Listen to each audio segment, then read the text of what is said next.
Hello everyone and welcome back.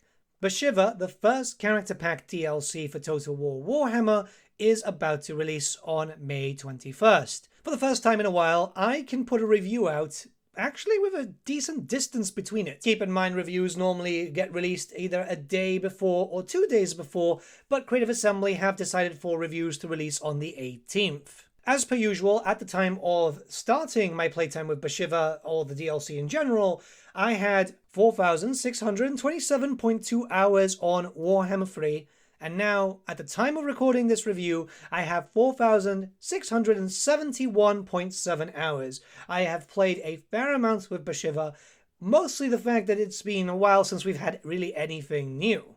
And as per usual, I had early access from Creative Assembly, but I am in no way biased towards them. For those who know my channel, know that I call them out for even the slightest of things. So I'm going to talk to you about this DLC with as much detail as I can, alongside what I think about it, if it's worth the money, and some other things. There's the good, the bad, the ugly, and the great. So BHASHIVA is a character pack. This is a new form of DLC, which are quite small.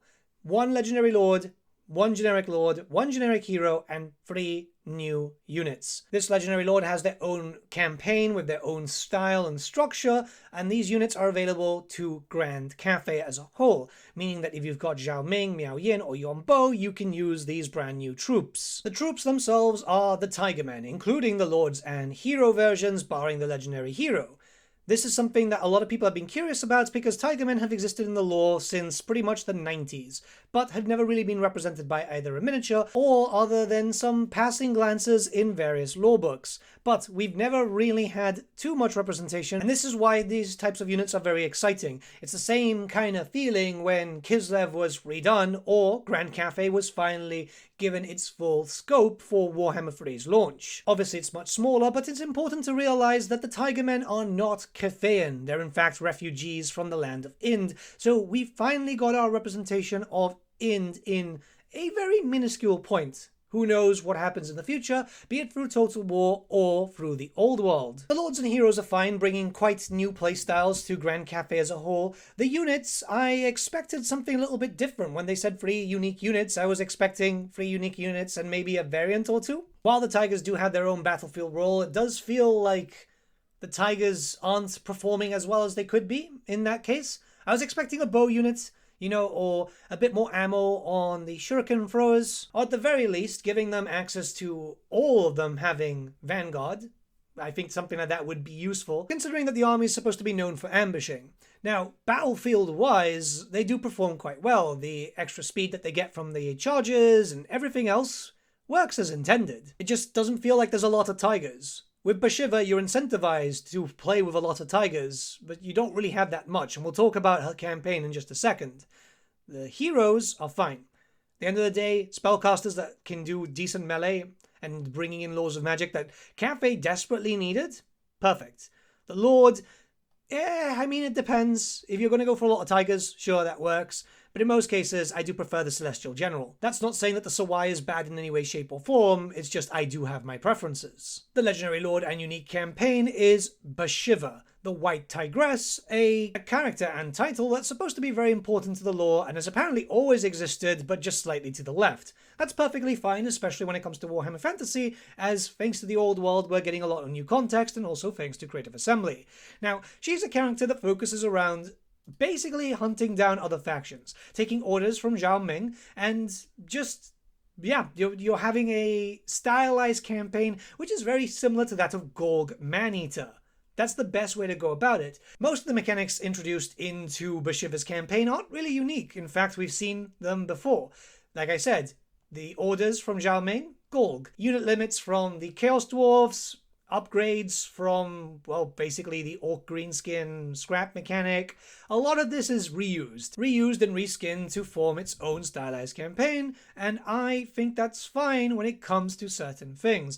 The problem is there is an incredible amount of bloat when it comes to faction features. Why are there limited armies and also limited units?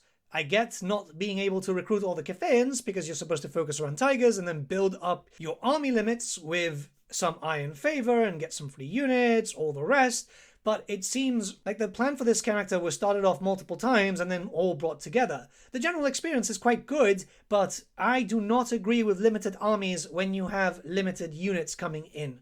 It feels like it's actively playing against you, especially as you are going to be dealing with a lot of aggressive factions that are going to really, well, target you. Limited armies with limited recruitment, both together, feels incredibly odd. And the caravan mechanic has been introduced here too, which makes no sense to me.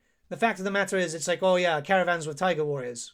Great. It's a redundant campaign feature, which unfortunately has still not been improved, and we'll get into the patch a little bit later. The start position also feels pretty atrocious. You start off in the Vale of Titans, which is right next to two other Cathayan dragons, meaning that you're fighting for the same territories. You can go back and support them. You can't confederate Zhao Ming for some reason, by the way, but you can confederate Miao Yin. All this whilst you're pushing through the Mountains of Morn, fighting Grimgor, Greasus, who's going to turn against you, and then all the Chaos Dwarf factions, and Kolek and Tamakon. You are in a pretty weird spot. There shouldn't be another Cathayan lord brought next to CATHAY. I guess they were right when they said it wasn't going in CATHAY, but it's right next door. If anything, and I've said this many times, it should have been in the Kingdom of Beasts down in the Southlands. A brand new experience. The campaign goes after dealing with Tzeentch a lot, and yet you're mostly dealing with Chaos Dwarfs, Grimgor, and Ogres. It feels really disjointed. It's once again a testament to the fact that the world map is getting smaller as more factions are getting added. Even with a single character being added in, the congestion is getting worse and worse. Construction-wise for this faction is also pretty odd. It feels like there's a drastic lack of buildings because the infrastructure stuff goes all the way up to tier 4, but really doesn't have that much going for it. You can't really build up a good infrastructure, meaning that you're kind of screwed when it comes to fielding multiple armies, and the Tiger Warriors themselves aren't that cheap. Sure, you can get yourself some peasants and stuff, but it does feel like some proper balancing needs to come into effect. Now, I'm not saying it's not a fun campaign, but it definitely needed a little bit of time extra in the oven just to kind of work through some issues. As a whole, I'd say that this character is a bit of a one and done, which is a bit strange for a DLC character. You kind of want to have that going more, but there is a lot of one and done characters being introduced lately. Sea Lord Aisling being one of them, obviously the Changeling being the biggest contender there. The campaign is stylized, and it's not without weird circumstances, but it is very much a one and done. The good thing, obviously, is that these units and the basic characters are usable by the main Cathayans. You do get the benefit of being able to use them in multiple campaigns.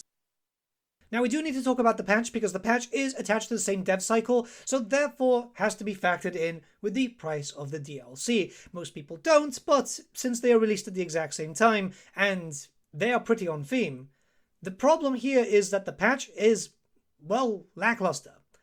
Some things are quite good. The tech tree, for example, is really, really good. Mostly for the generic Cathayan stuff, not so much for BHASHIVA, as there's no real way to reduce the upkeep on your units that aren't yin and yang, and the Tiger Warriors aren't yin and yang. There's like a 5% reduction, but there's not a lot of upgrades for Tiger Warriors in general, which feels like that was kind of left out.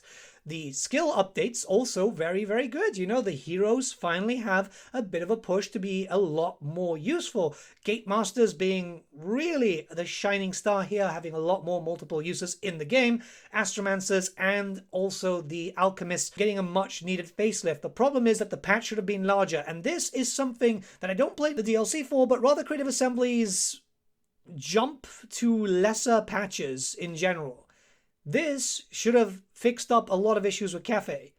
It does feel like a bunch of stuff was targeted in a very similar way to how the Lizardmen were targeted in their own dedicated patch alongside the Tomb Kings, but there's stuff that's still missing. CATHAY still does not have proper Confederation mechanics. It doesn't have access to any unique stuff for Zhao Ming and Miao Yin. It feels like that was a wasted potential that could have been here just to give people a lot more incentive to actually play Grand CATHAY. The units themselves aren't bad, and BHASHIVA isn't bad at all, but the big benefit about these DLC launches is usually the reworks that come alongside it, giving you a reason to play a faction that's just released for a specific race, Grand CATHAY, but then going back to the other characters from that specific race to have a different experience. It's about time that Zhao Ming and Miao Yin had something to diversify the Cathayan experience. Now, I'm not saying that patch 8.0 is bad, but it does feel like not really a lot has gone into it. it does feel a lot less than a 0.0 patch. The excuse can be made here that this is of course for a character pack, so it's not a big DLC, but the fact of the matter is there are expectations to be had. Again, I wouldn't mind that BHASHIVA was in the Vale of Titans if there was a proper Confederation mechanic. It's just not there. And I feel like that's an issue because then you're going to have to be fighting with the other factions of your same race, because people should have that opportunity to be able to do so. A lot of factions have introduced that, like the Hyles recently, and prior to that, obviously, the Dwarfs. And it's something that Creative Assembly have actively said that they want to introduce more, but it's really glacially slow. There is likely more DLC coming for Grand CATHAY, we'll talk about that a little bit later, and I guess people would use the excuses like, well, they could do that then, but the fact of the matter is, the sooner it's done, the sooner the other races can be focused on. There's still a lot of races which, during patches, could be fixed up, but we're getting less and less major patches in favor of hot fixes coming in the 0.1 and 0.2s.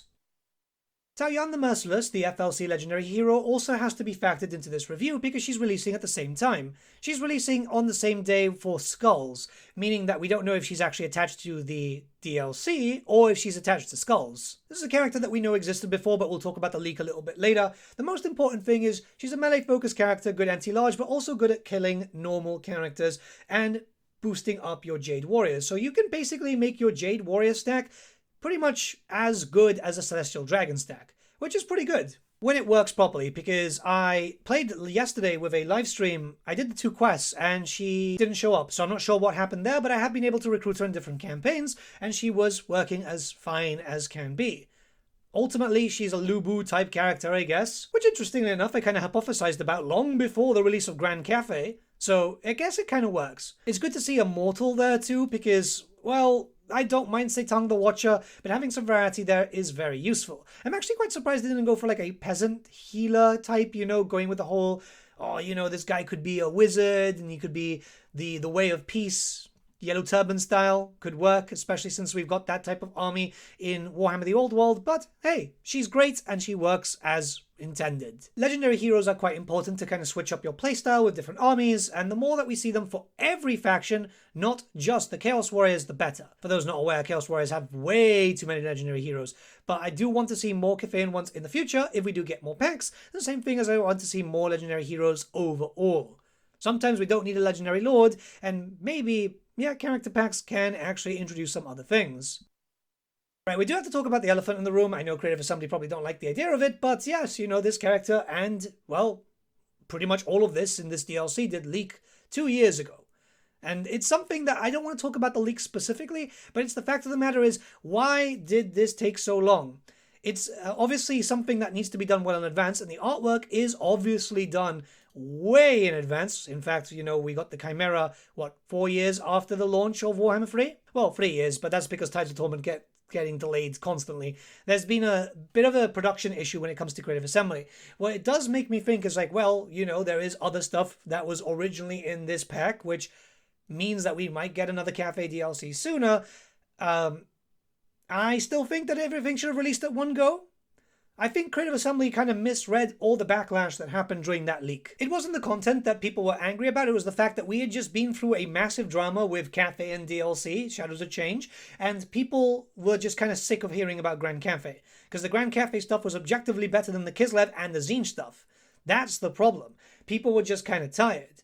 It's been a few DLC since then, and people would have been keen on that full pack. BHASHIVA as a whole does not provide that much. Had it been the original stuff, which was what was mentioned in the original leak, I feel like people would have liked it more. Character packs in general should release either quicker or be a little bit larger. Tides of Torment released on December 2025. That means that they've been constantly working on this, Lords of the End Times, and who knows what else, likely character pack number 2 and number 3, straight after that. We don't know how Creative Assembly works. All we know is, obviously from the interviews, that they pull and push people into different projects as and when needed.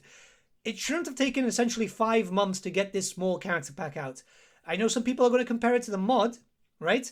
I don't think it's fair. Keep that in mind. I've seen a lot of people going, oh, well, the Tigermen mod looks better than the actual DLC. Remember, there's different factors. The modders can do whatever they want. The DLC team can't. They've got to answer to CA, managers and the rest, and obviously Games Workshop. And I imagine that there's about 50 other people in that process, because it does look like there's way too many people as a managerial role, and everything has to kind of go through no, pass it to A will pass it to B, and so on and so forth, and then eventually has to come back down again. I will say, however, that 5 months is a bit too much, considering that, yes, these characters were clearly in the works in terms of character creation and design from 2 years since it leaked. It doesn't really look like anything really changed. And it leads me to question what they have planned for future character packs. They can't be this small if it's going to take 5 months between DLCs. The player base is kind of burning out, and I know other people are too. Character packs should have been the size of one of the packs when it came to a normal DLC. So 5 units, 1 lord, 1 hero, a centerpiece. I feel like a centerpiece is something that really brings in everything. And there you go. That is a better way to go about it. Or if there's not going to be a centerpiece, a lot more variants. There's not a lot that you can do with just 3 of the same unit. I had a bunch of comments on my live stream saying like, oh yeah, it would have been okay to charge a bit more if there would have been a few more units or a few more things. It's like, yeah, could be the case though. At that end, I feel like if they would have gone with, Mung the Brutal and whatever Cathayan ogres they had planned, Leering Devils, they could have charged the average price for one of these single packs in a 1v1v1. It would have ultimately been better, they would have made a little bit more money, and there would have been a little bit more to play around with. I hope Creative Assembly are looking at this and learning from these packs, because while it's not a bad pack, I do feel like character packs need to be a bit larger as a whole to be able to justify that need that this player base wants for more content. This isn't even talking about the content creators. The content creators have all been cannibalizing themselves during this period because, while there's not enough to cover in general, everyone's just kind of stepping on each other's toes, and it kind of makes sense. The packs would come in groups of 3 in a massive amount of delay, because it's usually around a year's delay nowadays, which is wild. But there would be something for someone, or the units would be there for a lot of people. If there's going to be small packs like this, they need to be coming out sooner to justify people's wants and needs, because there's people who are just not interested in the Tigers. They've released this pack just so they can buy some time until the end times. And that's fine, but it needs to be faster if they want to do more of this style. So the big question is this DLC worth it? Should you buy BHASHIVA and the Tigermen? It's £4, it's pretty cheap compared to most. If you like Grand Cathay, then I would say, yeah, sure, that's something that you're going to want. Extra experiences, extra units, extra lords and heroes. If you're not really into Grand Cathay, this was probably a skip for you. And if you haven't played Grand Cathay just yet, this is not your first experience. It should be with the dragons, any of the 3, as those are actual Cathayans. BHASHIVA not actually being a Cathayan, she's Indish. Plus, you don't want something so mechanically heavy if you're not used to playing Grand Cathay, as certain aspects come into play, for example, harmony. It's much less with BHASHIVA, mostly because the buildings have been stripped down, and it can feel a little bit alien. The campaign itself is perfectly fine, it's just more of a one and done type of situation. I feel like if the armies weren't limited, which yes, you can get them quite early, but if so many mechanics are tied into one resource, if the armies weren't limited, I feel like it will be a little easier to get into. There are a number of bugs that are being introduced with this content drop, like I've said. When it comes to the final mission, both armies basically charge up to you. Tao Yan, the Merciless, seems like she doesn't work right now. Hopefully that gets fixed before the launch. They do have enough time. And certain aspects like the Alchemist not getting its full HP despite getting its brand new mount. These things can be fixed really quickly, and I'm hoping that Creative Assembly can fix them relatively fast, either before launch or slightly after. I don't know if this DLC is going to be very popular. I don't get that feeling when it comes to having a decent amount of people in my live streams telling me that they're just not that interested and they're waiting for the end times. If we consider this a cheap filler DLC, yeah, possibly. I think if you just look at it as a cheap filler, you'll probably look at it a little bit better. It's very hard to give this a ranking because, well, this is the first character pack that we've got. So I can't really compare it to anything. No other DLCs. I will, however, say that the next character pack needs to be either padded out with a few more units or needs to have a better patch overall. The better patch would subsidize the fact that it doesn't have a lot of units. Considering that a 0.0 patch is usually so large, it's supposed to have reworks and updates and stuff like that. We've yet to see anything of that substance here. Now, I do hope Creative Assembly do explore more character packs because I feel like, yes, there is room for character packs here. And it's clear that they could do targeted DLCs. Whether or not this continues to happen, we'll have to see. But I do imagine that they've got a few extra planned to tide things over during very random content drops or just more, well, droughts. It's been constant droughts for the past 3 years. We'll have to see how Creative Assembly handles the release of the character pack. Alongside, we do know that 8.1 is going to be an AI rework, so let's see how that goes. As a wait for the end times situation, yeah, pick it up. Hopefully the end times isn't too long. If it's anything past September, Creative Assembly are dropping the ball, and this did not really buy enough time. Hopefully it's around August or September, but right now we've got next to no information regarding the end times. We do have more information coming in June, but so far, like, it's just been confirm a character, confirm like 2 units, and that's it for 2 factions so far. And yes, at this point I am treating the character pack as an end times waiting room. But let me know what you guys think in the comments below. Let's start a bit of a discussion. I think £4 is fair, but it needs to be padded extra with the patch. If the patch was bigger, I would be a lot more favourable about this. I'll be live on twitch.tv/thegreatbookofgrudges today, playing over the CATHAY update just to showcase that. I've done a full campaign in 1 session, and even then it was like just kind of like fucking around with BHASHIVA, so we're gonna maybe play with Zhao Ming and kind of go from there. Have a great day, guys, and I'll see you all again very, very soon. Bye. Jumping in with a final thing, just really because I was about to hit render. This DLC should have been, once again, like a 1v1v1, just one section of that. So imagine if Dakala had released by herself with the rest of her units and her lords and the rest, just not facing against Aisling and not facing against Sail. That's what character pack should have been. Single target faction packs. That was obviously the original idea if the leak is like 100% on what happened prior, and that's what should have been the case.